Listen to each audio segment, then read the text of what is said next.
কিছু কিছু বাবা, আমি কি বলে দিব না চুপ থাক, কিছু কিছু আব্বাজান টাকার লোভে, শুধুমাত্র টাকার লোভে সরকারি চাকরিজীবীর সঙ্গে বিয়ে দেয় যার মাথায় চুল নাই।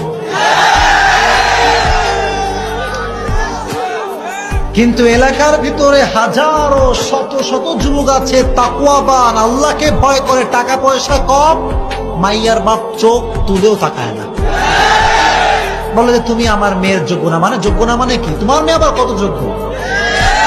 কি টাকা? টাকা, এই টাকা দেখে বিয়ে দিবেন, 2 দিন পর নির্যাতিত হয়ে আপনার বাসায় ফিরে আসবে ছেলে, ঠিক কিনা? আর যে যুবকের টাকা পয়সা নাই, টাকা পয়সা খুবই কম, they have no money, they have no duplex triplex home, but they have fear of Lord. আল্লাহর ভয় আছে, চোখ বন্ধ করে বিয়ে দেন, আপনার মেয়ে রাজকুমারীর মতো থাকবে।